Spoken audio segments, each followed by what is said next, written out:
What I'm going to be talking about today is basically not so much about the crime itself of 9/11, but the way that the crime has been used to bring us into the war on terror, a war that we've been in for the last 15 years, and how actually these two things fit very closely together. They come from the same source.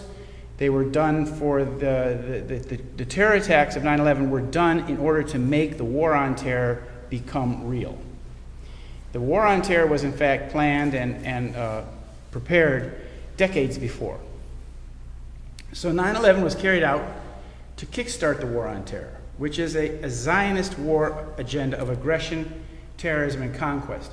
When I use the word Zionist, I'm referring to the idea of the Jewish nationalism.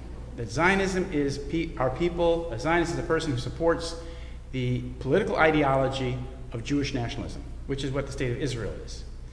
The State of Israel was founded and promoted from the very beginning by the Rothschild family of France and in London, bankers, big bankers. So 9/11 was wrongly blamed on Muslims to trick us into supporting an open-ended and criminal war agenda across the Middle East, across the Islamic world. The fraudulent war on terror has cost the United States $2.5 trillion. That's how much we've paid already. So as good citizens, we are obliged to resist the 9/11 deception and enslavement to a criminal war agenda. I was an investigative journalist in Washington, D.C. when 9/11 happened. I wrote for a little weekly newspaper there called American Free Press.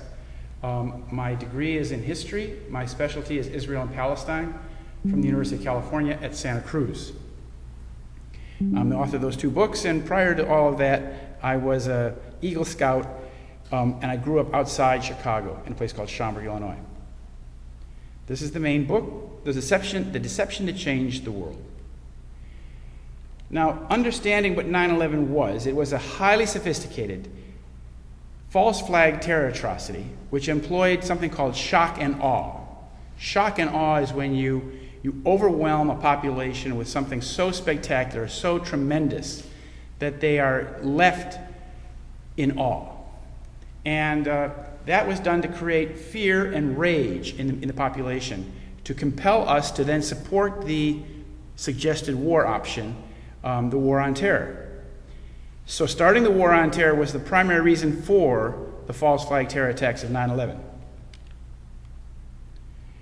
9/11 itself was a policy coup that brought us the war on terror and a series of costly wars like this serious situation in Iraq, which it's interesting to note that Americans are fighting in Iraq once again today.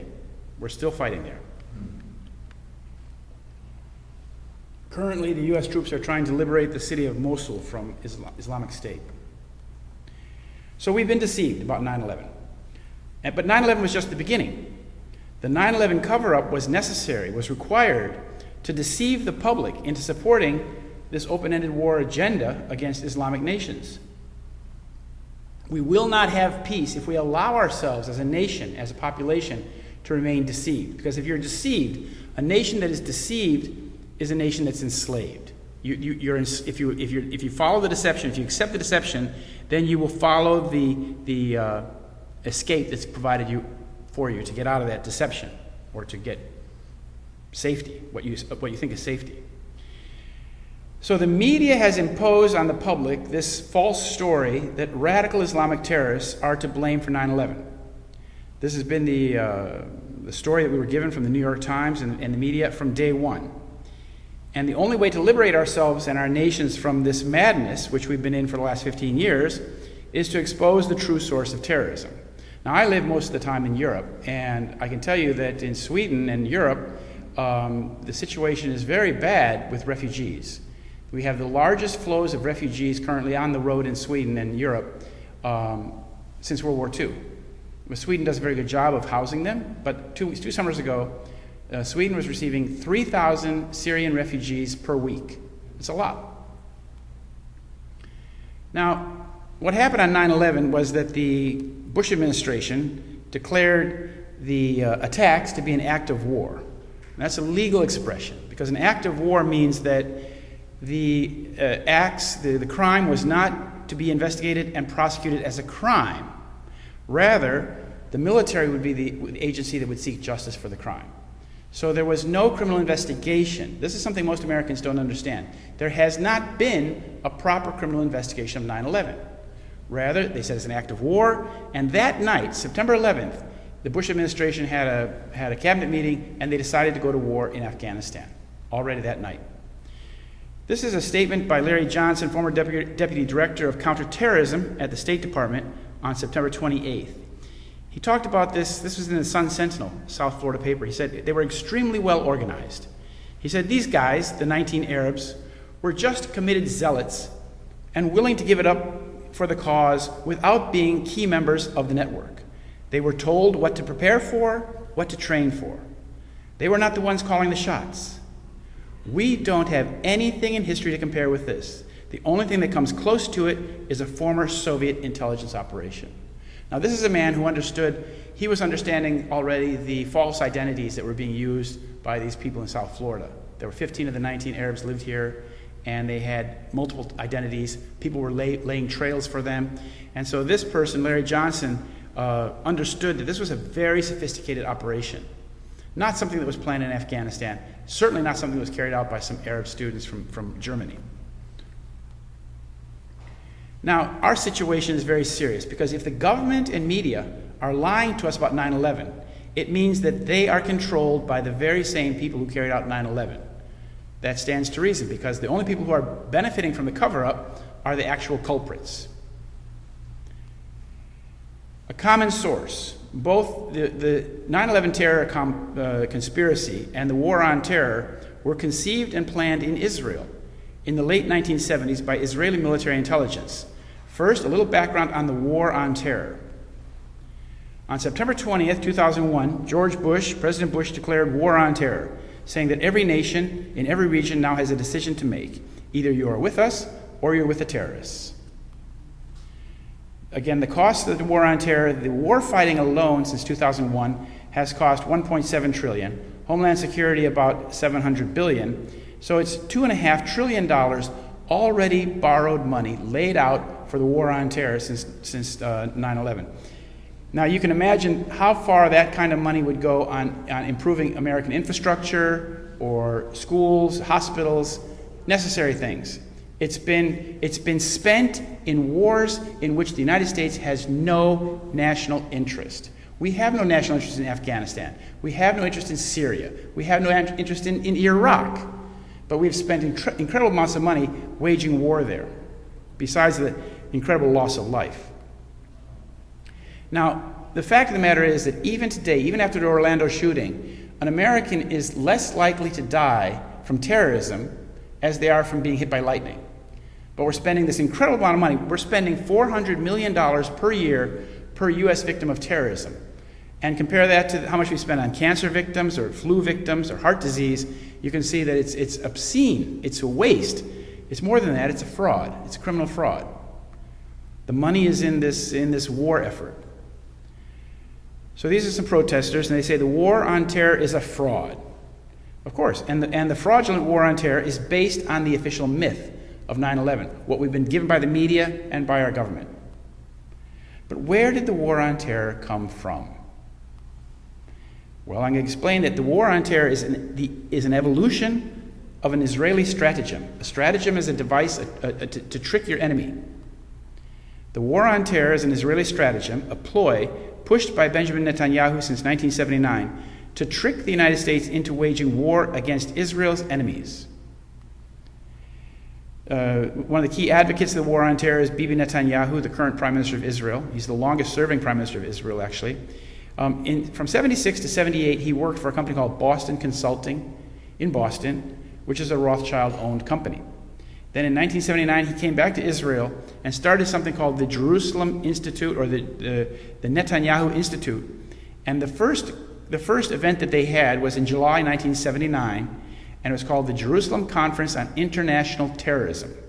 George Herbert Walker Bush spoke there. He was the July 4th weekend, and Mr. Bush was running for president, if you recall, against Ronald Reagan. And George Bush went there and attended the conference and spoke at the final session.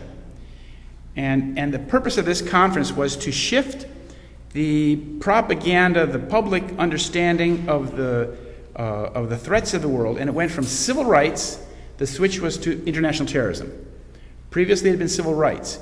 And it's interesting, in this conference in 1979, they tried to blame the Soviet Union for all international terrorism. Now that's important to keep in mind because, again, we see today this hostility for Russia and the former Soviet Union, which is part and parcel of the same deception. So Bibi Netanyahu made a book out of the first conference in 1979. It's called International Terrorism, Problems and Solutions, I think. Then he wrote another book. These books came out of other conferences he had. He had another conference in 1984. Terrorism, How the West Can Win, and Fighting Terrorism. So he made a career in the 80s of pushing this idea that the Western democracies, led by the United States, had to come to the Middle East to wage war against those terrorist entities who were plaguing Israel. And the logic goes something like this. He said that Israel is being attacked by these Islamic forces because they don't like Western values. And he said Israel is a piece of the West, basically, and therefore the entire West is being hit by this. So therefore the West needs to come to the aid of the outpost of Israel. And this is the same logic they use today. The father of terrorism, our modern concept of modern day terrorism actually started in Israel. And the nation was founded in 1948 very much on the back of international terrorism. And in 1974, a British journalist asked Menachem Begin, the man with the glasses, he asked him, how does it feel in the light of all that's going on to be the father of terrorism in the Middle East? And Menachem Begin, who is from Russia, said, in the Middle East, he said, in all the world. So he was taking upon himself the mantle of being the father of terrorism. He had no qualms about that. And the man in the foreground is, of course, the Prime Minister of Israel, Bibi Netanyahu, who is today the head of the same party that Mr. Begin started back in 1973. And Menachem Begin has a long history of terrorism. He was the head of the group called the Irgun in Israel, in Palestine, pre the State of Israel. And he was responsible for the bombing of the King David Hotel. There's not many photos of it. That's his handiwork there. And Menachem Begin of the Irgun and David Ben-Gurion of the Haganah ordered the bombing, which killed 93 people, including 14 British officers. Now, this particular atrocity was the worst atrocity in Israeli-Palestinian history. It killed 93 people. But what's interesting is that it's very similar to 9/11. It was, in this case, what was really occurring was not just hitting the British headquarters.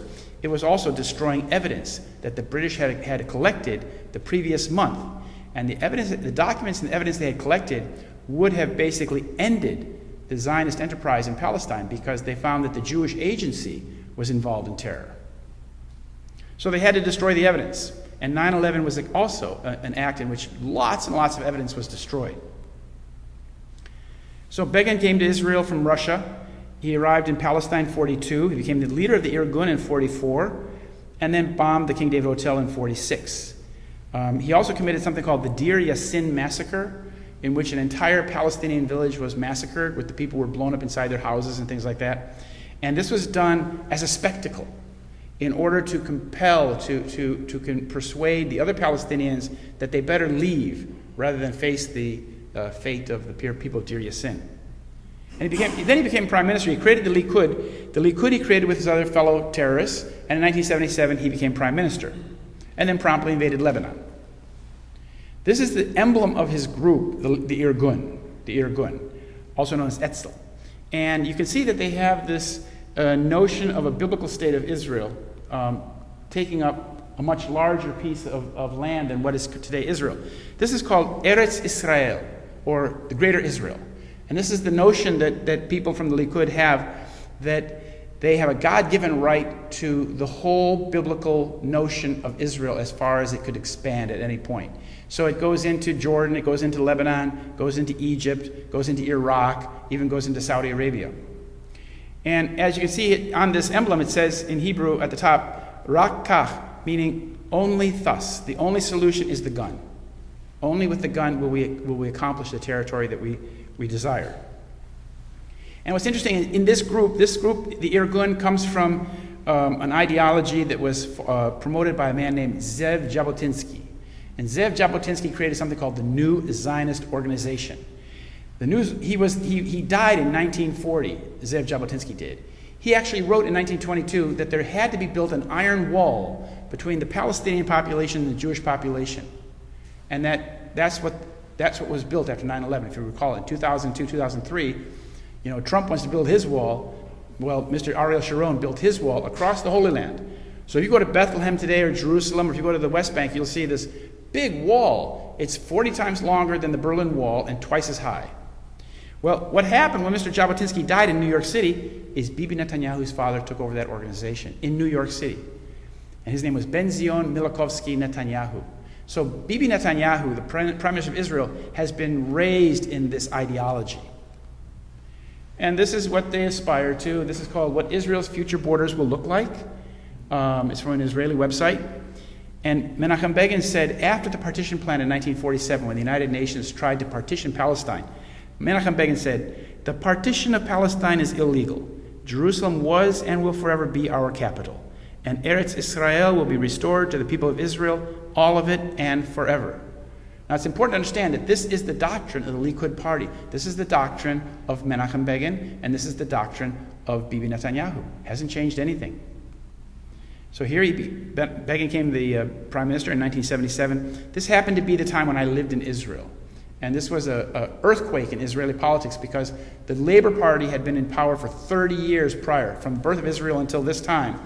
And then these ruthless kind of terrorist guys, they created a party and they took over. They defeated the Labor Party. And my girlfriend at the time, an Israeli labor kibbutznik, she cried. She said, this is the day that Israel died. The terrorists have taken over. So here are the troika of terrorists that took over. Menachem Begin, and on the right, Yitzhak Shamir, and on the left, Ariel Sharon. And Yitzhak Shamir, he headed another group called the Lehi, or Stern Gang. And he was responsible, his group was very, very right-wing and very militant. And they were involved in killing the United Nations envoy who was sent there to try and make peace in 1948. He was named Folke Bernadotte. He's a Swedish count there. And he was killed Bonnie and Clyde style by Yitzhak Shamir's gang outside Jerusalem. One of the members of his gang was this man's father. You might recall this is Rahm Emanuel, the mayor of Chicago. He was also the special advisor to Bill Clinton for 8 years. And he was Barack Obama's first appointed person. He was chief of staff. And when he was chief of staff, he made a very disparaging remark about Arabs, but the media didn't seem to think that was anything, that needed to be criticized. But so Rahm Emanuel comes from that same breed, and he has that same ideology. Actually, this man, he was working for Bill Clinton, and in 1991, he went back to Israel and served in the Israeli army during the first Gulf War as an Israeli soldier. Here are some of the original terrorists from the state of Israel: Shimon Peres, Pinhas Lavon, and Moshe Dayan. And this photograph was taken 1 month after something called the Lavon Affair. The Lavon Affair is something that's not very well understood because it's not taught in any of the courses you'll study about Zionism. The Lavon Affair was an attempt by these Israelis to divide America and Britain away from Egypt by putting bombs in libraries and cultural buildings in Egypt, in Cairo and Alexandria. And these bombs, nitroglycerin bombs, were meant to be blamed, the terrorism was meant to be blamed on the Muslim Brotherhood. And that would make America, the United States, and Britain less cozy with Nasser. But what happened is that it went wrong. Some of the bombs went off prematurely, and the Egyptian police caught some of the terrorists, and those terrorists confessed. They said they knew the other people. And some of them were hanged, several were hanged in Egypt, and some spent long prison sentences. But the men who ran the operation were these men. It was Shimon Peres on the left. He was director of the defense ministry, first man. Pinhas Lavon, the affair is named after him. He was defense minister. And then Moshe Dayan was chief of staff. And so these are the men who ran the whole operation. And they ran it as a covert operation unbeknownst to the prime minister at the time. The prime minister at the time was a man named Moshe Sherrod. And when Moshe Sherrod found out, he was livid. He was the foreign minister and he was the prime minister at the time. And he absolutely despised Shimon Peres. And later he wrote in this book called Israel's Sacred Terrorism, a very good book. He wrote that Peres shares the same ideology as Lavon. He wants to frighten the West into supporting Israel's aims. And this is exactly what's going on. They're using terrorism to frighten us. Terrorism is a tool to frighten the public into being obedient and compliant with the wishes of the terrorist. So where has this taken us? This has taken us on a very bloody path. The past 15 years, the United States has basically destroyed a half a dozen nations in the Middle East, displaced millions of people who are now wandering around Europe looking for a place to live, and killed many Americans, and greatly devastated our national prosperity and prestige. It's done tremendous damage to this country. And people have to understand that this is a deception. Because when you understand the deception, then it loses its power. And we have to inform a lot of people, and it's going to take some time, but we're trying. In 1948, when Israel was being created, before the state even became a state, the Joint Chiefs of Staff wrote 13 papers about what Israel would mean to the American foreign policy. And they wrote, the 13th paper was called Force Requirements for Palestine, 1948, talking about how much military force the United States would have to send to the region. And they said in the paper, Zionist strategy will seek to involve the United States in a continuously widening and deepening series of operations intended to secure maximum Jewish objectives. And in the paper, they described two of the most important Jewish objectives were these: the expansion of Eretz Israel, the land of Israel, into Jordan, Lebanon, and Syria. And two, the establishment of Jewish military and economic hegemony over the entire Middle East. That's what's going on today. And in 1948, this man, he was a Rothschild employee. He came from the settlement called Rishon LeZion, which was built by the Rothschild family, means the first in Zion. Well, this man, David Ben-Gurion, told his general staff, his military people, 1 week after Israel became a state, he said, we should prepare to go over to the offensive with the aim of smashing Lebanon, Jordan, and Syria. And when we smash the Arab Legion's strength and bomb Amman, we will eliminate Jordan as well, and then Syria will fall. If Egypt dares to fight on, we will bomb Port Said, Alexandria, and Cairo. So for a little nation that had just escaped annihilation, he had big plans. And he was calling for, aggressing the entire region. Some people will balk when you explain to them that Israel was involved in 9/11 and you talk about this. They'll say, "Oh no, Israel wouldn't do that." There's many Christian Zionists in this country who say, "No, Israel's our strategic ally." I would just point out they should read some history. In 1967, in the Six-Day War, on June 8th, Israeli military, air force, and navy viciously attacked a ship called the USS Liberty, which was an unarmed American spy ship under the NSA. Off the coast of Egypt in international waters. And it was flying an oversized American flag, and the Israeli pilots were flying over the ship. They'd been buzzing over it all morning long before the attack began. And then the attack began. They hit it with a torpedo in the middle, killing 34 Americans, and they bombed it, dropped napalm. And there was recently, or a couple years ago, the transcripts came out between the pilots and ground control. And the pilots' ground control in Tel Aviv said, identify the plane, identify the ship. And the planes called back and said, it's American, it's American. And then the command came from Tel Aviv, sink the ship, no survivors. So they intended to put this ship on the bottom of the ocean, but it was one of those old World War II Liberty hull ships, which have good compartments underneath, and it didn't go down. The torpedo went right in the middle of the ship and killed all of the guys down below with the headphones on, that were interpreting what the signal's intelligence, killed all of them.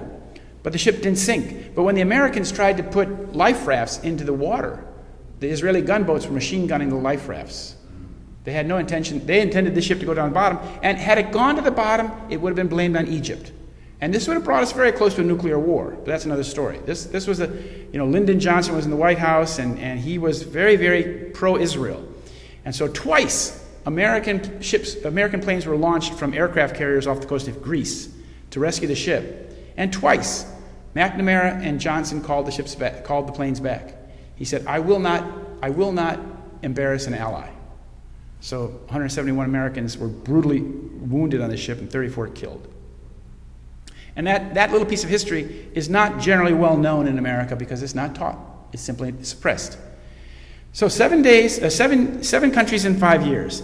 This is General Wesley Clark, and he went to the Pentagon 10 days after 9/11. He said, and he said, I went through the Pentagon and I saw Rumsfeld and Deputy Secretary Wolfowitz. And he said, one of the generals called me in and said, sir, we've made the decision we're going to war with Iraq. And he said, we're going to war with Iraq? Why? I don't know, he said. He said, I came back a few weeks later, and by that time we were bombing Afghanistan. I said, are we still going to war with Iraq? He said, sir, it's much worse than that. We're going to take out 7 countries in 5 years, starting with Iraq, then Syria, Lebanon, Libya, Somalia, Sudan, and finishing off Iran. And he said this in March 2007 in several speeches. Now, you can see from that shopping list, 5 of those nations have already been done. Lebanon is already pretty much broken up along ethnic lines. And really the only one that's left is Iran. And you see with our current president, Donald Trump, he's very gung-ho, actually, in at least what he says, in waging war with Iran. Now, waging war with Iran would be disastrous for us and for the whole region, so I hope he doesn't do that. I hope he has enough sense to avoid that kind of thing. But this is the shopping list. Now, whose shopping list is this? What American interest is it? Wesley Clark was confused. What American interest is it in overthrowing these 7 Middle Eastern countries? Well, it's an Israeli plan, and it's called the Yinon Plan, named after the guy who wrote it, Oded Yinon. Oded Yinon published this in an Israeli magazine called Kivunim in 1982 in February. And Kivunim is the journal for Judaism and Zionism. It's published in Jerusalem by the World Zionist Organization. That's the very top of the Zionist enterprise. Like I said, that's the state of Israel. Zionism is the ideology upon which Israel is based. And the Yinon Plan, according to the man who translated, Israel Shahak, a professor of chemistry, he said it represents the accurate and detailed plan of the present Zionist regime, the Likud, for the Middle East, which is based on the division of the whole area into small states and the dissolution of all existing Arab states. So what it means is something called Balkanization.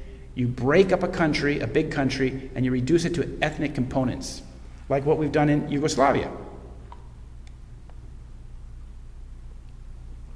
Yugoslavia was a large socialist state, in southeastern Europe, and now today it's, I think, 7 little statelets. Iraq is de facto 3 states today. Kurdistan in the north, ISIS area, Sunni area in the west, and the Shiite area in the south. Syria is very fragmented. Whether it stays that way or not, we'll see. Tripoli, Libya has been fractured into 2 or 3 pieces. Sudan is now de facto or de jure 2 countries, South Sudan and Sudan. Somalia is chaos. Yemen is chaos. The whole Middle East is chaotic. We don't see it that much because our media is more interested in manipulating our point of view than informing us of what's happening. But a day doesn't go by that some terrible atrocity doesn't happen in one of those countries. So this is the Yinon Plan. And thanks to Israel Shahak, a personal friend of mine, in 1982 he translated this document into English so that we would understand what the Zionist policy or plan was for the region. So after 9/11, the Israeli connection, of course, became more pronounced. And here you have at the White House, you have at the Pentagon, you have something called the Defense Policy Board. And the Defense Policy Board is a bunch of civilians, basically at that time neocons, Jewish neocons, who made policy for the Pentagon. And the head guy was Deputy Defense Minister Secretary Wolfowitz at the head of the table here.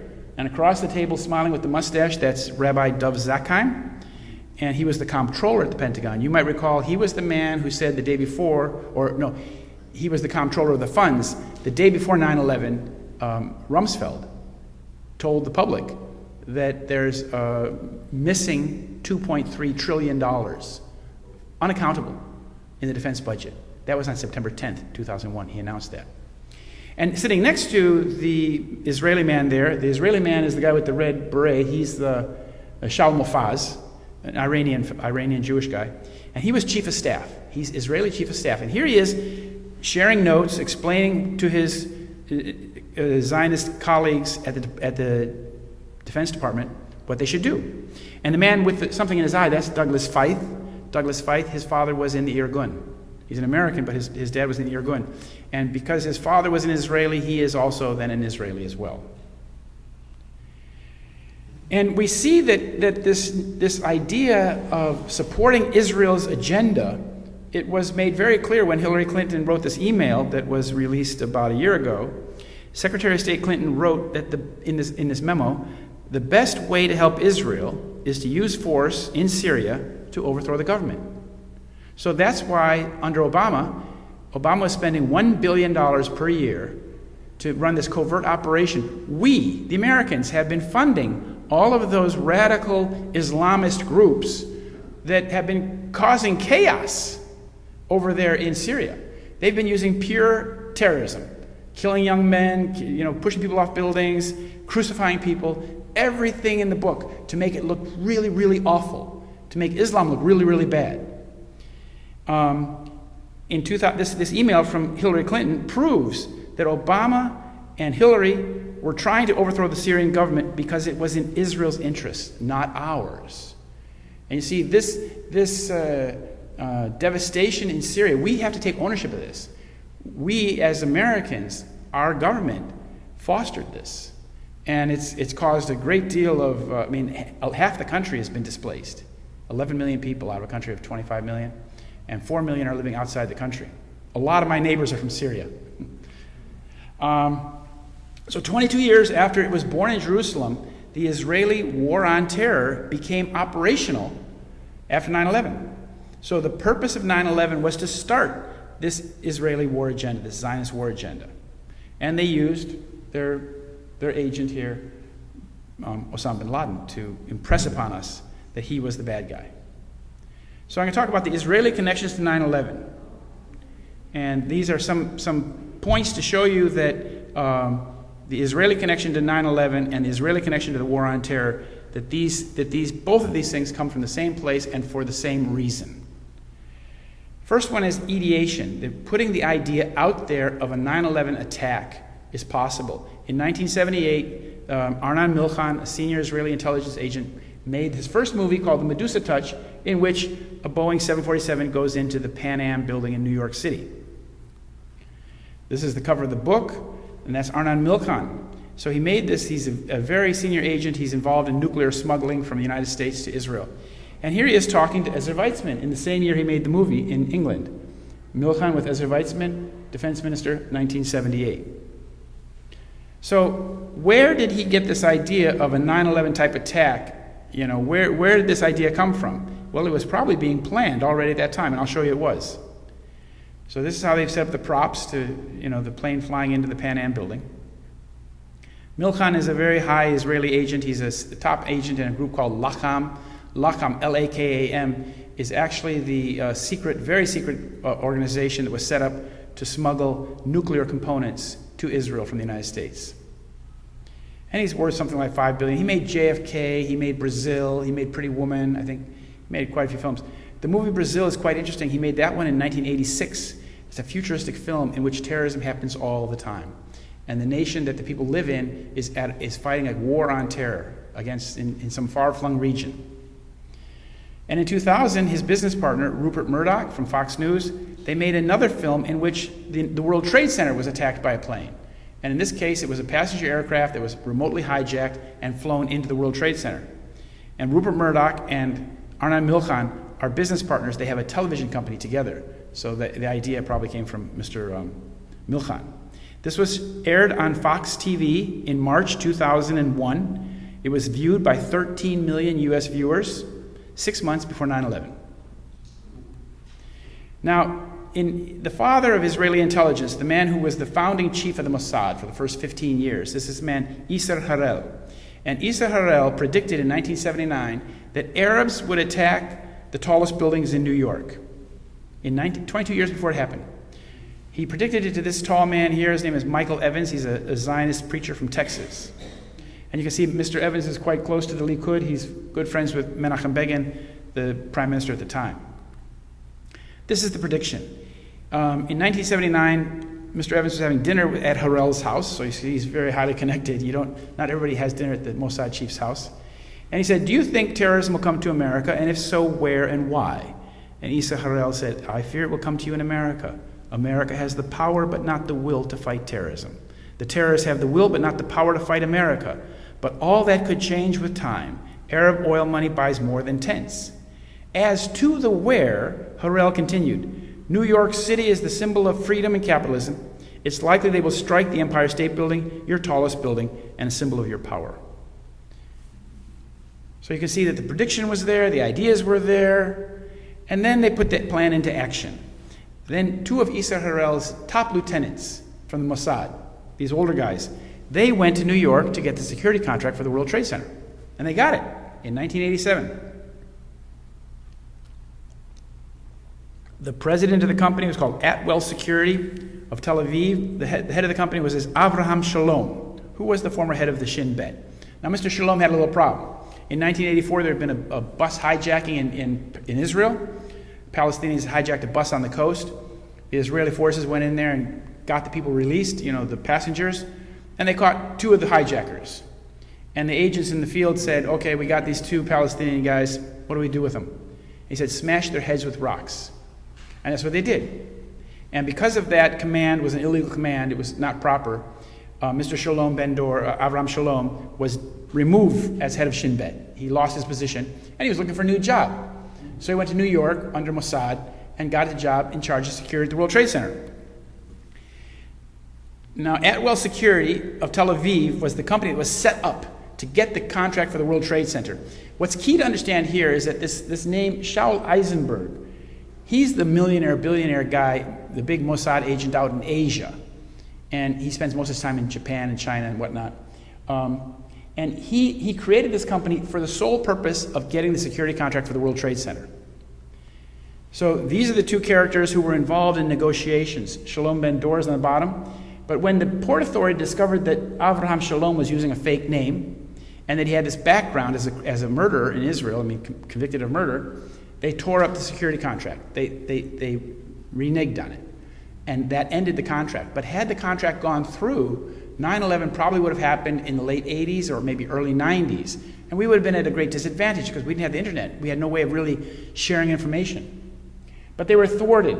They were thwarted. These guys were Zvi Malkin on the top. And these are big agents of Isser Harel. They were involved, for example, in operations like when they went to Argentina and kidnapped Eichmann. These guys were involved in that. These guys were involved in smuggling plutonium from Pennsylvania to Israel for the nuclear weapons programs. So these are senior agents. And they came to New York for the sole purpose of getting the security contract for the World Trade Center. So the plan was moving forward. This is 1980s. When they were thwarted, when they were blocked by that tearing up of the contract, that didn't stop them. They went to work for these men. They went to work for Jules Kroll and Maurice Greenberg. You might remember Maurice Greenberg down here in the bottom picture. He's the man whose company, AIG, received a $180 billion bailout between the Bush and Obama administrations, right there on the threshold. Half went from Bush, half went from Obama. And he ran a criminal enterprise. His AIG insurance company was a criminal enterprise. He admitted it himself. He said, if we were legal, we wouldn't be in business. But, never mind. They also got control. They had a little company, Kroll Associates, the man Jules Kroll at the top. They had a company called Kroll Associates, which is like one of these security companies. And Kroll Associates got the security contract for the World Trade Center after the first bombing in 1993. You remember there was a bomb in the basement, 6 people were killed. Then they said, we need new security programs. So they went to Kroll Associates, and Avraham Shalom Ben-Dor was now working for Kroll. So, like in a Trojan horse method, he got in that way. Now, the fourth point is that Israel created the Islamic foe. They created the bad guy, the boogeyman, the other out there that we had to fear. And they did it during the early 80s when the Soviet Union Red Army had invaded Afghanistan. And then, of course, there were these Afghans who fled to Pakistan who needed arms. And the United States began arming these Pakistanis, or the Afghans in Pakistan, to go back and fight. But the only gang, the gang that got the lion's share of the money, was an anti-Western force called Gulbuddin Hekmatyar. Why? Here are these people in Afghanistan, they're protesting about this Gulbuddin, that's what he looks like, and they say imposing the vicious gang of Gulbuddin on our people is another crime of the U.S. government. It's true. It goes back to the 80s. But it wasn't just the Americans. Thousands of Arabs joined this group called Hezb Islami. This was Gulbuddin Hekmatyar's group. They were extremely anti-Western. And at the time when they began funding this operation to arm these people, the money came from CIA and come from Saudi Arabia. These two hands were giving the money. But they were giving it to Israeli military intelligence, who was doing the arming and the training of this group. They were teaching them terrorism. They were teaching them how to make bombs, bicycles explode, and urban terrorism. And what happened is that these Arabs came to join with the Afghans fighting the Red Army in what's called a jihad. And in this Afghan Arab group, the most well-known one is Osama bin Laden. And in 1984, at exactly the time that Israeli military intelligence was training and arming these guys, here comes Osama bin Laden. So it was done in 1983, 84, and 85. That's when they began. And it was at the time that Israeli military intelligence was training these people, it was headed by none other than Ehud Barak. That's very important to understand. And it was done by, the program in America is understood through a movie called Charlie Wilson's War, or a book called Charlie Wilson's War. The movie's okay, but I really recommend reading the book. Because the movie doesn't explain the Israeli connection. You don't understand anything about the Israeli connection. If you read the book, you will see that this entire thing was actually being run by the Mossad. And Charlie Wilson was just like their puppet. He was like doing what they were telling him to do. And he was going to be famous. So Charlie Wilson was the congressman who arranged for the CIA to give the money for the Israeli weapons. And so this is Gulbuddin Hekmatyar down below and Charlie Wilson shaking hands. But the question is, why would the CIA and Israeli military intelligence arm and train the most virulently anti-Western mujahideen? It makes no sense. It's like, why would you do that? Well, because they were creating for the enemy for the next war. They were creating the boogeyman for the war on terror. Here's the connection, very simple. Zvi Rafia, the man down below, was Mossad's station chief in Washington. When Charlie Wilson was elected down in Texas in 1973, he fell under this man's, into his domain, and they became very good friends. And whenever Charlie Wilson went to Israel, Zvi Rafia took care of all of his meetings, who he would see, what he would talk to. He was being taken around. And in the book, it says that Zvi Rafia, Mossad station chief, used Charlie Wilson's congressional office as if it were his own. Now, if you've ever been to a congressional office, you know it's big. A congressional office takes about the size of half this library, because they have lots and lots of rooms. And they have lots and lots of stuff, people working there, communications, etc. In the book, it says this: Rafia always acted as if he owned Wilson's office. One of the staffers kept a list of people he needed to lobby. He would use the phones, give projects to the staff, and call on Charlie to intervene whenever he needed him. So he was using American workers, interns and whatnot, in the congressman's office to work for Israeli intelligence. Aren't they clever? And here's Osama bin Laden's first trainer. This is a very interesting story. I can't go into great detail. The man's name is Ali Muhammad, 1M. It's not misspelled. That's Ali Muhammad. And you'll read about this guy. There's a lot written about him. He's a Hebrew-speaking Egyptian. Now, I can tell you, I've lived in Egypt and I lived in Israel. You don't learn Hebrew in Egypt. So he learned Hebrew on the job. And he's probably a triple agent. He was the first trainer for Osama bin Laden. He also set up the cell in Nairobi that bombed the U.S. embassies in Africa. He also trained the men who bombed the World Trade Center. He also trained the men who shot Rabbi Kahana. He was involved in everything. And this man was finally put in prison in a federal penitentiary in this country for his involvement in bombing the African embassies, the embassies in Africa. And from the federal penitentiary, he simply vanished without a trace. And here, Gulbuddin becomes Al-Qaeda. In 1994, after losing Saudi and Pakistani support, the remainder of Hezb Islami merged into Al-Qaeda and Taliban. Taliban is basically the Afghans, the Pashtuns, and the Al-Qaeda is the Arab-speaking. So it's, these are the people who were trained by Israeli military intelligence. They became Al-Qaeda. So then the next point is that, after that bombing in the World Trade Center in 1993 in February, the case became a Zionist case again. The prosecutor was Michael Chertoff and other Zionists. Michael Chertoff was the chief guy in New Jersey because the conspiracy happened in New Jersey. And it fell into the court of his fellow Zionist judge, Michael Mukasey. And what they did is, this was a very odd case, but what they were doing is they were framing our mind that we would understand that Arabs were trying to bring down the World Trade Center, that this was an Arab plot, when in fact it wasn't an Arab plot at all. Even if you read the New York Times, you'll see that it was a complete setup. It went like this. February 1993, the first false bombing hit the World Trade Center in the basement. It caused a lot of damage, but it didn't go anywhere near bringing the buildings down. 6 people were killed, and as I said, Chertoff and Mukasey framed the case against the blind sheikh. Now here's the blind sheikh smiling back there with the sunglasses on, and he's being led out of the room by a man named Ahmad Salem. Ahmad Salem was an Egyptian colonel who came to this country and was involved working with the FBI as the informant. He was the FBI's informant. So he was getting into his circle men who could be held responsible for the crime that was going to happen. And that's what he did. He was paid Ahmad Salem was paid $1 million for his testimony. Michael Chertoff played a key role in the prosecution. So what happened is that these innocent Muslims, like the blind sheikh, were sent away to jail for like 5,000 years. This guy took his $1 million and went into the witness protection program and lives happily ever after. But there are tapes of him talking to the FBI about making the bomb and who made the bomb and who's going to blow up the bomb.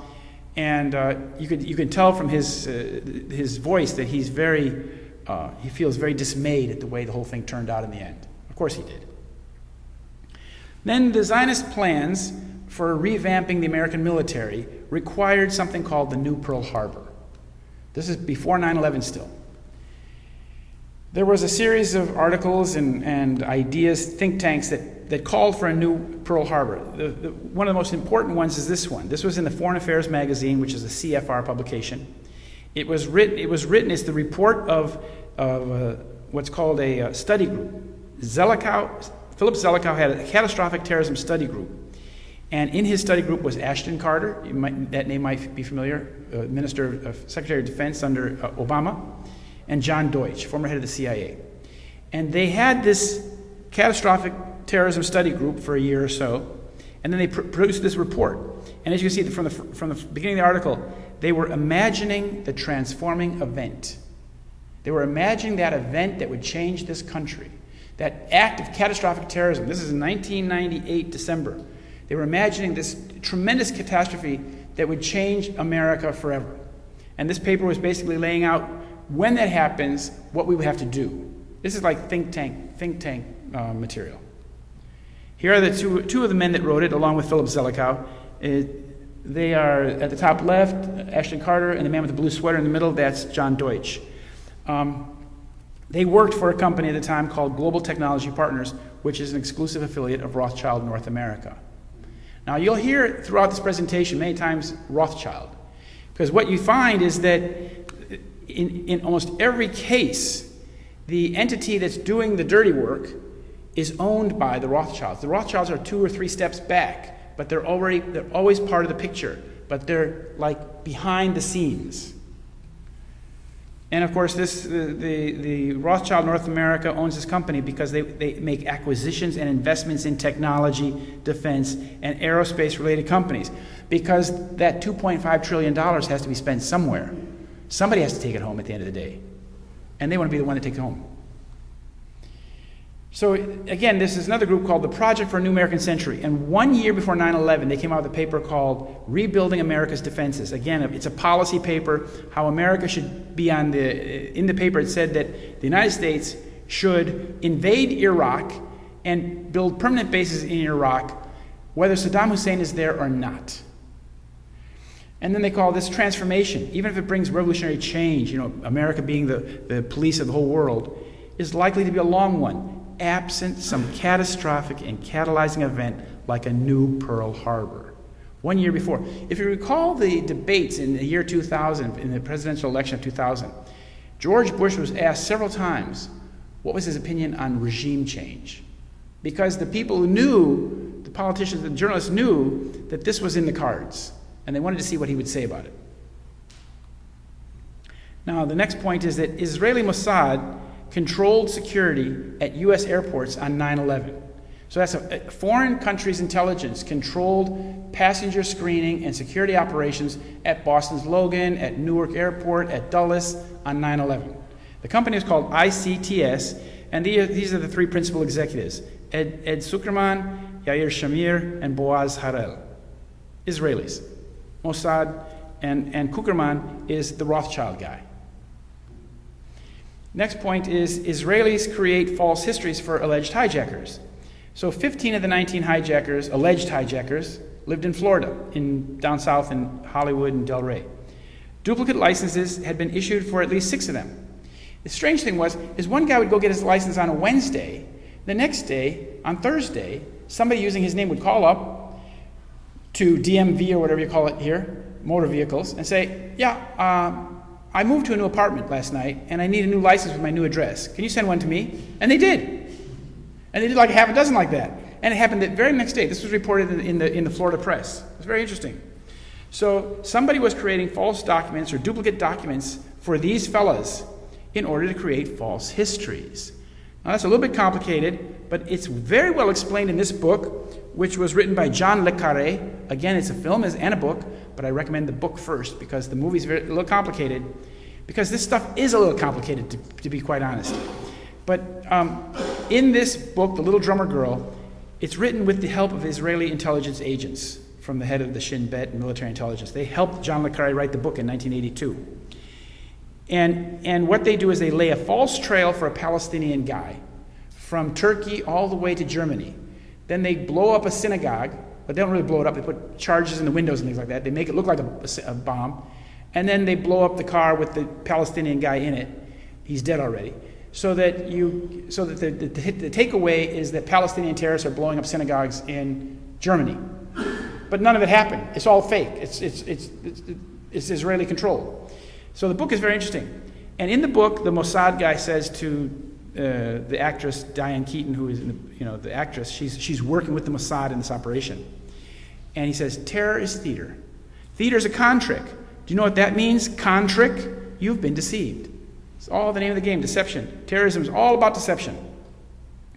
So in July 2001, the Zionists got the control of the World Trade Center.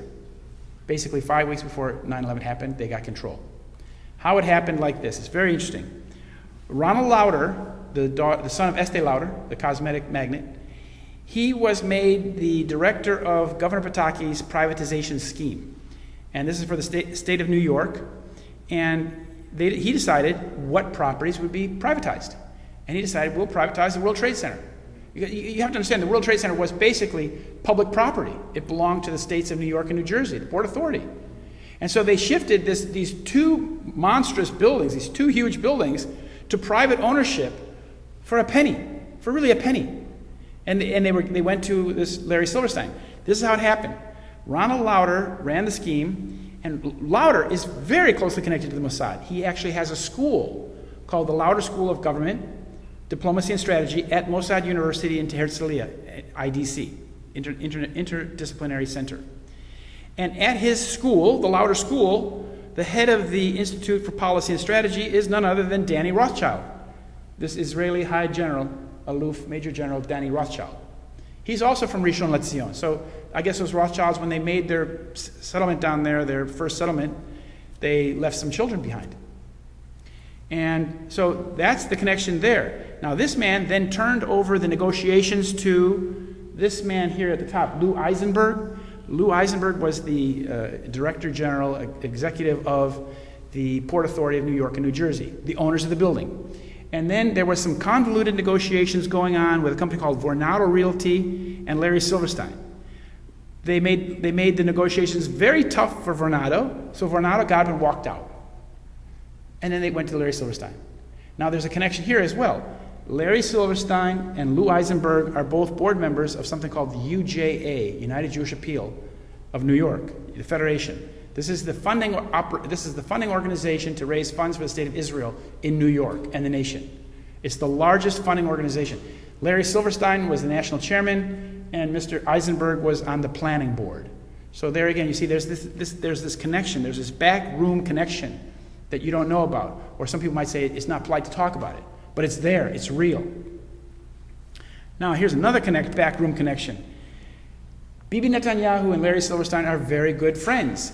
Every Sunday afternoon, they had a conversation on the telephone for years. This is from Haaretz newspaper, and the quote is, "For years, Netanyahu and Silverstein have kept in close touch. Every Sunday afternoon, New York time, Netanyahu would call Silverstein. It made no difference where Netanyahu was, he would always call. Their ties continued after Netanyahu became prime minister in 1996. And here we have Larry Silverstein on the day that he got the keys to the World Trade Center with his lawyer and his wife and his daughter. And he said, "I am proud to assume the stewardship of the World Trade Center, one of New York's greatest jewels, July 24th, 2001. Basically 5-6 weeks before the atrocity. And this is what was left on 9/11. Nothing but dust and ash. Biblical devastation on a biblical scale. The head of Israeli military came on the TV in London on 9/11, giving his interpretation of what we had experienced. Before the towers had even fallen, before the dust had settled, this man was on TV in London on the biggest English network in the world, BBC World, seen around the world. And he said this. He said, "The world will never be the same from today on." He said, "We know it's an Osama bin Laden operation." He said, "Now it's time to launch an operational, concrete war against terror." So these Israelis were telling us from the very first minute, now it's time. Let's go. War on terror. Here we come. What's the connection between Netanyahu and Ehud Barak? Again, very small world. Ehud Barak, with the sunglasses, was the commander of the Sayeret Matkal organization and group that Bibi Netanyahu was in. And this is a covert commando force that serves directly under Israeli military intelligence. Bibi Netanyahu's brother, Yonatan, died in an operation where the Sayeret Matkal went down to Africa, to Uganda, I think it was. There had been a hijacking in Teba. And in that operation, his brother was killed. And that's why they call their institute Yonatan Institute. But these two men have this long military history together. Bibi was his soldier. Bibi was his man, his soldier. And other members of the Sayeret Matkal were involved in 9/11. For example, on Flight 11, Daniel Levin of Akimai, he was also a former Sayeret Matkal. Now, another strange thing is on 9/11, on the day of 9/11, Ehud Olmert, the Deputy Prime Minister of Israel, this man here looking at the camera, was in New York City. He had been in New York City. He'd been in Canada on the 9th or the 10th, in Ottawa at a fundraiser. He came to New York City, and on the 10th of September in New York City, he made a transaction in which he sold the Likud football team. But the strange thing is that he's the mayor of the sister city of New York. Jerusalem and New York City are sister cities. And yet his visit was kept secret. Why? Why was it kept secret? And then, of course, on 9/11 in the afternoon, he apparently left on that Boeing Israeli El Al 747 that left. One plane was allowed to leave on the afternoon from New York City. It was an El Al 747. Went back to Israel. Here he is. I would point out also that he's in the background. He's currently in jail in Israel. He's been in jail for about a year now on, I think it's bribery. And Bibi Netanyahu is not far from jail as well. There's several cases pending against him, very serious cases in Israel. involving Arnon Milchan too, by the way. But so Ehud Olmert was in New York City on 9/11, but why was his visit kept secret? Now, the 5 dancing Israelis. These are also a very interesting thing. On 9/11, I was driving through Pennsylvania. We had been in New York City that morning, and we were coming back to Chicago. We couldn't go to Washington. And Ted Koppel came on the news about noon and said that the FBI was looking for 5 Middle Eastern men who were seen videotaping and celebrating the attack on the World Trade Center. I thought, that's interesting. That was the first time Middle Eastern had been mentioned. I told my wife, they could be Israelis, because the Israelis are Middle Eastern. And lo and behold, that's what happened. The next day, it turned out these men were arrested in New Jersey. They were arrested on 9/11. And 2 of them, the 2 on the far right, are actually Mossad agents. And they're known to U.S. law enforcement as being agents of Mossad. The other 3, these 3 here, are basically sub-agents, operatives, working with. And they were arrested in New Jersey, and they pulled over. They were pulled over. They had been videotaping and filming the World Trade Center burning. And as they did so, they were clicking their lighters and giving high fives and things like that. And they were observed by a lady in New Jersey who called the FBI, called the police, and then the New Jersey police caught them. And they had like multiple passports stuck in their socks, and they had thousands of dollars stuck in their socks, and their van tested positive for explosives, and they had box cutters. They told the police that, yeah, we were by the World Trade Center this morning. We were there. And what happened is then they went back to Israel, and after being held for about 2 months in Brooklyn in the lockup, and they went on TV. And the 3 who were not Mossad agents, the 3 younger guys, admitted. They said in Hebrew, our purpose was to document the event. Now, the interviewer might have asked, well, who sent you there to do that? But he didn't ask the question. The man that ran the show is Yair Lapid. He became the finance minister shortly after that. But this is the Israeli audience watched this whole show. Israelis all across the country heard this in pure Hebrew and understood. Well, these guys were there, they knew, they were doing their job.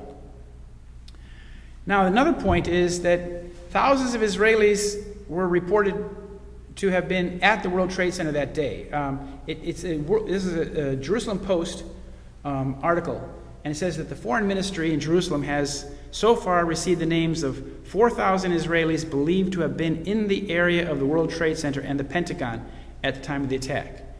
Now that's how many people called in, how many families called in and said, I'm worried about Shlomo, I'm worried about this guy, I'm worried about that guy, my son is there, my husband is there. Well, what happened, of those 4,000 people who were supposedly there, only 3 or 4 died. 3 or 4 Israelis died in the whole operation. Well, how did they avoid harm? Well, what clearly happened also is that there was an instant messaging service called Odigo, an Israeli instant messaging service, that sent out a warning 2 hours before 9/11 happened, warning people not to go to the World Trade Center that day because there would be a catastrophe there. And the vice president of the company said that the prediction, the time, was exact to the minute, so 8:45. And the message was sent out on a platform that you could receive through your BlackBerry or your BlueBerry or your cell phone or your internet, whatever. And so all platforms. But it was sent out in Hebrew, and it was sent out using a buddy system where you could say, I'm going to send this message to all Israelis on the system who obviously speak Hebrew, boom, boom, boom. And by choosing those parameters, everybody on that whole network who shared Odigo got the message. And they didn't go to work. They didn't go to the World Trade Center that day. They did something else. Like Larry Silverstein, they went to the doctor. Like Al Franken, they stayed and visited their mom. Some other guy, they went water skiing. Did anything else, but didn't go to work that day. Now, another interesting thing is this put options. There were a lot of put options. These are short options. This is a financial trade where you expect a stock to go down. You're betting that a stock's going to go down. So there were an extraordinary amount of people who bet that United Airlines and American Airlines stock would go down, along with other insurance companies and things like that, would go down on 9/11. And they did go down. So those people won money on that bet. It's like gambling. It's called a put option. And the investigation was done by, of course, this SEC, or Securities and Exchange Commission, and it's done in Chicago. This options trading is centered in Chicago Board of Options Exchange. And what we found out from this is that a single U.S.-based institutional investor with no conceivable ties to Al-Qaeda purchased 95% of the United Airlines puts on September 6th as part of a strategy that also included buying 115,000 shares of American on September 10th. This is from the 9/11 Commission report, a footnote. Well, it turned out that that little company belonged to this man who was the executive director of the CIA at the time. His name is Buzzy Krongard. Krongard is a fake name. It's actually a Polish-Jewish name. But he said, it was written in the Independent magazine newspaper, to the embarrassment of investigators, it has also emerged that the firm used to buy many of the put options was headed until 1998 by Buzzy Krongard, now executive director of the CIA. Until 1997, Mr. Krongard was chairman of Alex Brown Incorporated, America's oldest investment banking firm. And this is based in Baltimore, and it's connected also to Deutsche Bank and things. But Buzzy Krongard, there with his wife and his friend, lives on this huge estate. This is the view from Google. This is his estate in Maryland.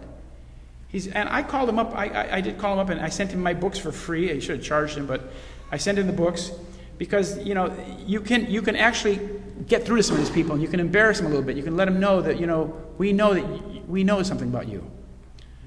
Now here's Alvin Krongard. That's Buzzy Krongard. He was executive director of the CIA. That position no longer exists. But what the executive director did, he's the guy that ran the operation day in and day out.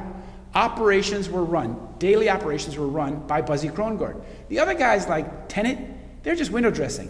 They're just like, they're there for image. I'm the director of the CIA, but he doesn't do anything. It's the operational guy that does it. When you look at organizations like that, you got to look at who's number 2 and number 3. Those are the guys who get the job done. But if you look here with Buzzy Krongard, here's Buzzy Krongard is here, his wife is here. You see the direct line from his wife to Rothschild Asset Management. Again, you have to see who these people are connected to. And Central Intelligence, of course, and Alex Brown, director of Alvin. The Rothschilds are not mentioned in the news, but they're right there. And now the next point is that the investigation of 9/11. 9/11 was a terrible crime of mass murder, but it was not investigated as such. Rather, it became a non-investigation headed by this man. And he's an Israeli national. His name is Michael Chertoff. His mother was a Mossad agent. He was raised in Israel. He grew up a lot of his childhood in Israel.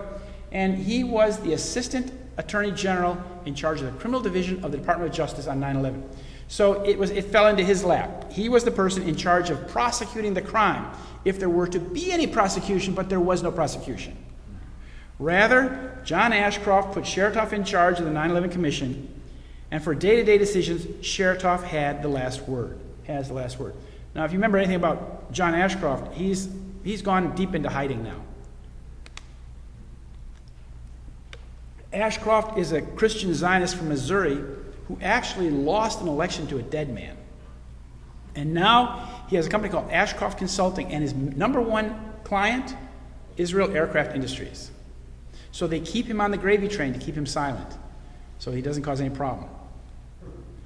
And then Michael Chertoff became the second head of Homeland Security. I point this out because this is very important, because in this position he was able to maintain his control of the evidence. You have to understand, the evidence of 9/11 was destroyed, and access to and discussion of the evidence was verboten because Chertoff was in charge of it. So all the crucial evidence was destroyed, but due to something called SSI, Sensitive Security Intelligence, I think it's called, Michael Chertoff remained in the position of overseeing. He was the spider. He remained the spider in charge of access to the evidence until he finished his term here. So like for the better part of the first decade, Michael Chertoff controlled all access to 9/11 evidence. And what they did is they destroyed it. And again, I sound like a broken record. The destruction of the evidence from the World Trade Center was done by 2 Zionist junkyards in New Jersey. And I finished my book about that. It's the final chapter is the destruction of the evidence, because it's very important to understand that the 2 junkyards that handled this evidence were themselves Israeli-run operations, so that no American got close to it. One of the junkyards was the Naparano junkyard. Naparano, he's an Italian guy, right? He had a family-run junkyard for generations, But just like a year before, 6 months before, some Israeli gangsters from Canada, CIBC, came down and bought out his junkyard, and then they hired him as consultant for them. So he would then only act as consultant. His junkyard, not Barano. But what happened here is that the junk was taken, this stuff was taken across the river to New Jersey. It was being cut up 24 hours a day, 24/7. It was being cut up into pieces 5 feet and shorter, mixed with other scrap, and put into ships going to Asia.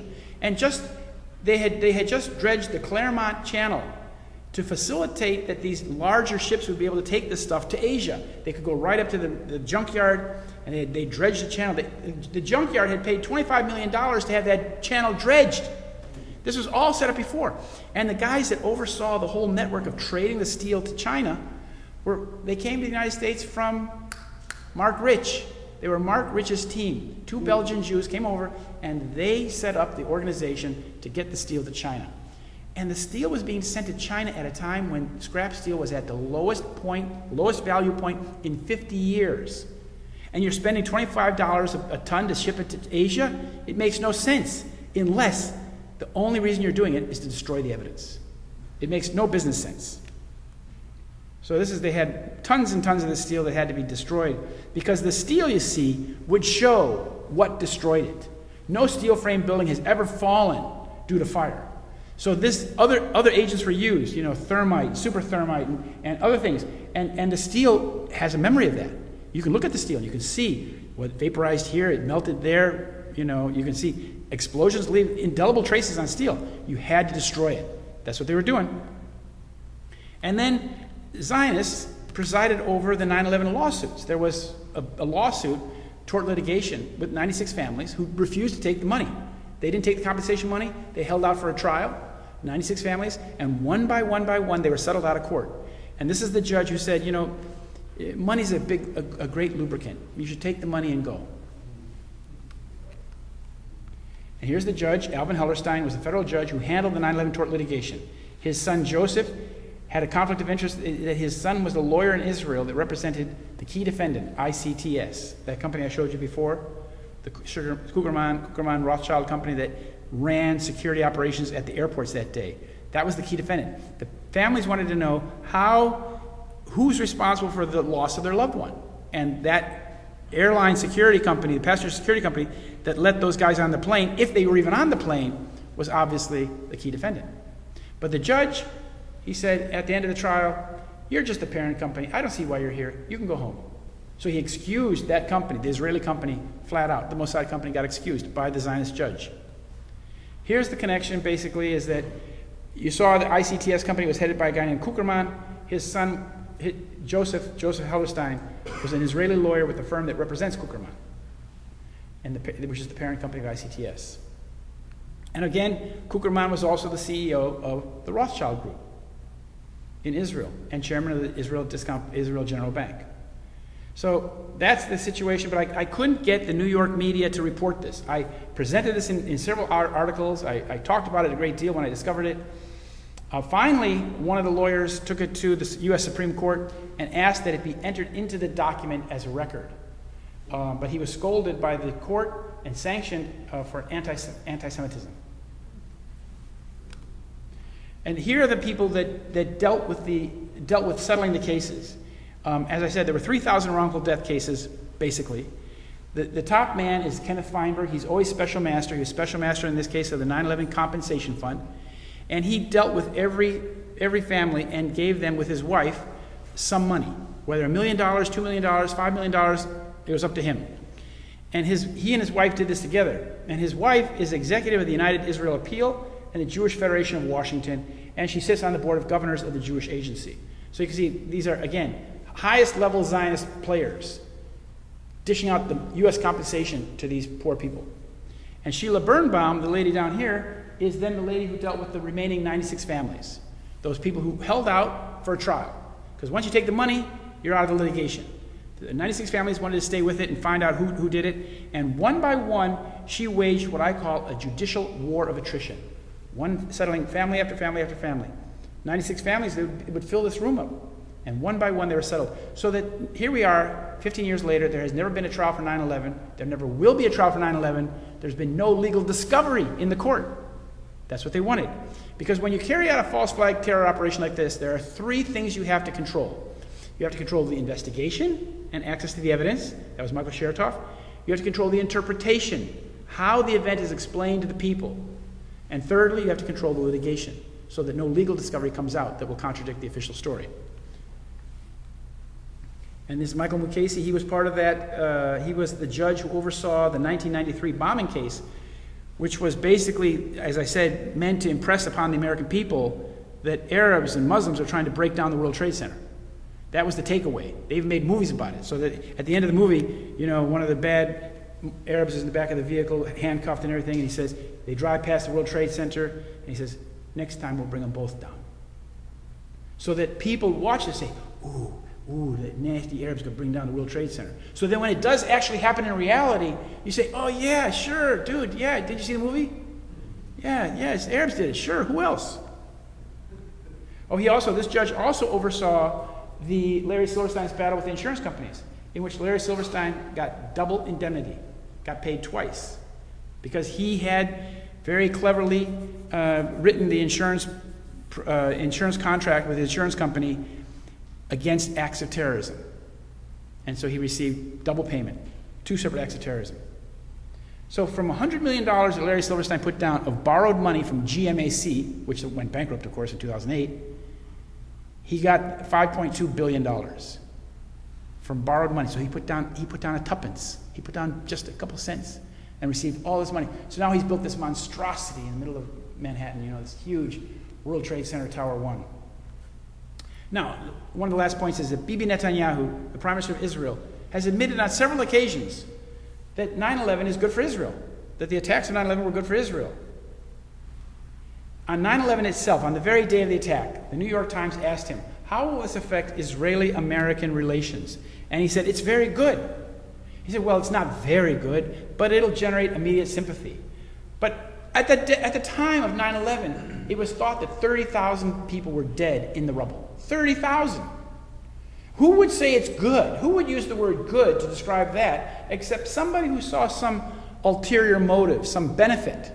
Well, he saw a benefit all right. A couple years later, he said exactly that. He's speaking in Hebrew here at Bar Ilan University, speaking to an Israeli audience, and he said, we Israelis are benefiting from one thing, and that is the attack on the Twin Towers and Pentagon and the American struggle in Iraq. I want to point out again that he's been the chairman of the Likud since 1993. So what benefit did Israel get from this? What benefit did Israel get? Well, they got America waging war across the Middle East, taking out their enemies one by one. That's what they got. And then now the next point is that the Zionists control the 9/11 myth. We've been given a myth as Americans. We've been given this thick book, 9/11 Commission. We've been sold a myth, a pack of lies. This is the 9/11 Commission report. It was written by Philip Zelikow, the same guy who did that catastrophic study, terrorism study with Ashton Carter and John Deutsch. In March of 2003, myth specialist Philip Zelikow completed the outline of the 9/11 Commission report before the staff even began working. He had it all lined out, outlined, bullet points, subtitles, and he was executive director of the commission.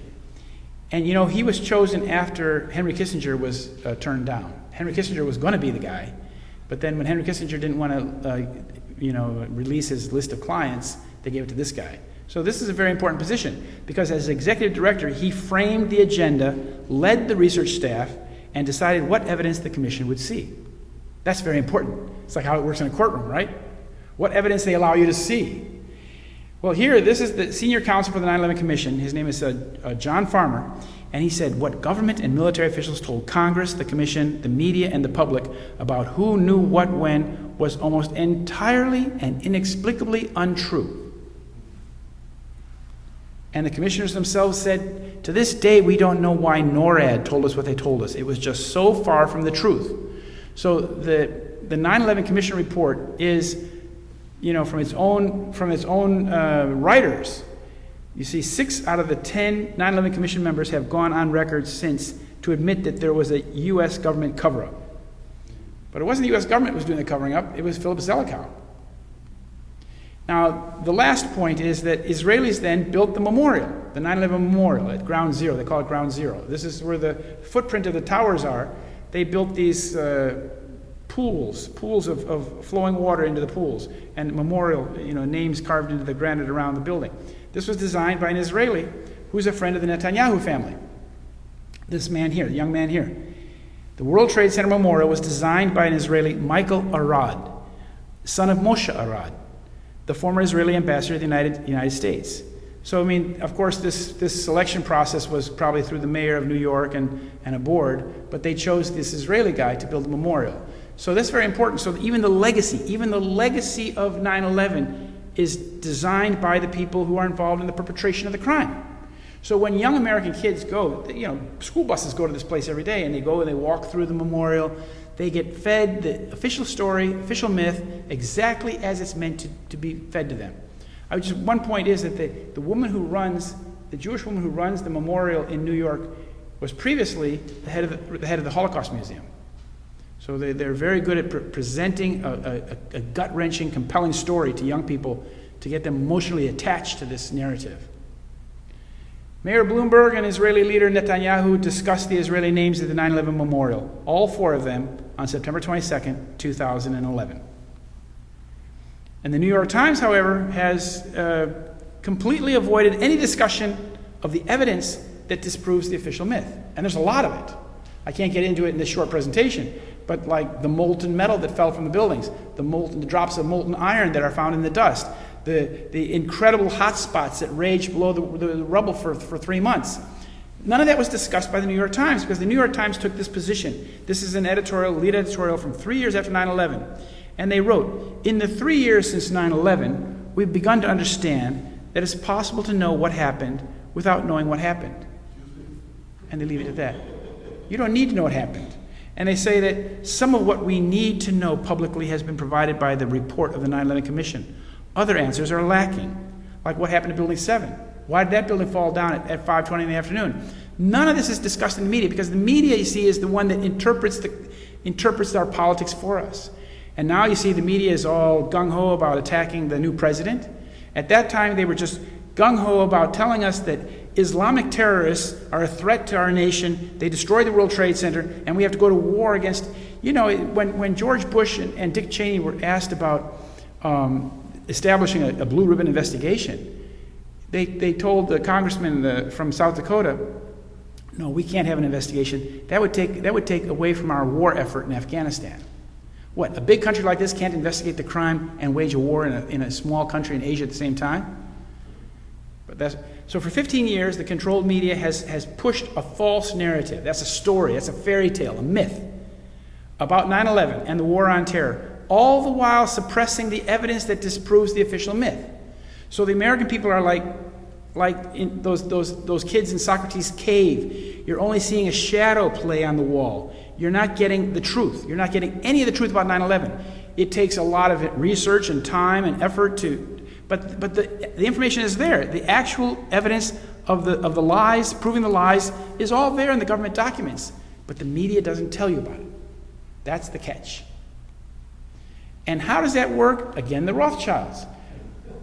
Rupert Murdoch here, he's the owner of like 160 newspapers in this country. He owns Wall Street Journal, he owns Paramount, he owns all kinds of Chicago Sun-Times. He came to this country from Australia in the 1980s and started buying up media properties across the country. Now, nobody said, where's the money come from? How does the little guy from Australia come over here and start buying up newspapers like Chicago Sun-Times? What, these guys in America don't know how to run a newspaper? Well, he was backed by a guy with very deep pockets, Jacob Rothschild here. And why do they do this? Well, first of all, media moguls like Rupert Murdoch, who have promoted the lies about 9/11, he owns Fox News, by the way, and war on terror, are complicit with the terrorists who bombed the Twin Towers. And the Rothschild banksters create media moguls like him in order to control public opinion. Now, here's another point, minor point perhaps, but these two men own the oil on the Golan Heights in Syria. Golan Heights is occupied territory, of course. It's Syria. Israel's occupied it since the Six-Day War. There's an oil company up there working to extract the oil from the Golan Heights. It's illegal, of course. It's owned by these two men. And furthermore, Mr. Rothschild owns the oil in northern Iraq, the largest oil company in Kurdistan, where 10,000 U.S. troops are currently fighting. He owns the oil company since 2002. So you see, there's always a little catch in there. There's always some little nugget, some strategic asset, some mineral that they want out of it, and they always extract it. In Yugoslavia, his son, Nathan Rothschild, took over Montenegro, basically the whole Montenegro, one of the small, very beautiful parts of Europe, and they have a nice Bay of Kotor there, and the Bay of Kotor, Nathan Rothschild and his friend Oleg Deripaska, they built a large marina, casino, all that kind of stuff for yachts, and they had a business partner. Business partner was Saif al-Islam, Gaddafi. Interesting. I wrote about this. Gaddafi is working with Nathan Rothschild in Montenegro with Oleg Deripaska. These guys are gangsters. Why is?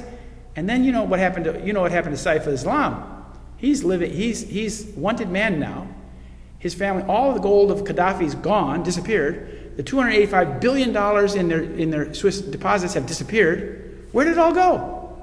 Libya was plundered. And I think that when they got buddy-buddy with Saif al-Islam, they found out where the gold was. And they found out where the accounts were. Then they said, now we go to action. And by the way, the Rothschilds also own, in Mali, in West Africa, they own the 3 oil companies that have a 10-year plan to extract all the gold from Mali. Now, Mali has historically been a gold-rich country in Africa. And you remember when the French went down there and they started fighting with these northerners and southerners in Mali? It made it sound like this was an Al-Qaeda operation. No, they were protecting the gold fields. So the final slide is this one. We've lost a couple people from our audience, I'm sorry to say. But this is Dr. Alan Sabrowski, who wrote this piece called Treason, Betrayal, and Deceit, 9/11 Beyond, in 2009. And this sums up what I've tried to present here, is that the evidential trail, the trail of evidence for 9/11 and the wars in Afghanistan and Iraq runs from PNAC, Project for a New American Century, AIPAC, American-Israeli Lobby, and their cohorts, through the mostly Jewish neocons in the Bush administration, and back to the Israeli government. None of the denials and political machinations can alter that essential reality. And that's where I end. You can see that the evidence indicates that both 9/11 and the war on terror come from the same place, and it's part of an agenda. And we have been deceived. It's not an American agenda. We are being bled dry.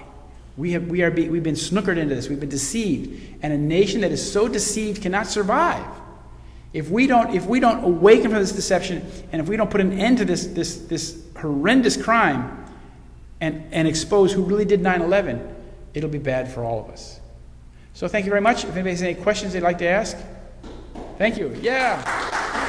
Thank you very much. Thank you.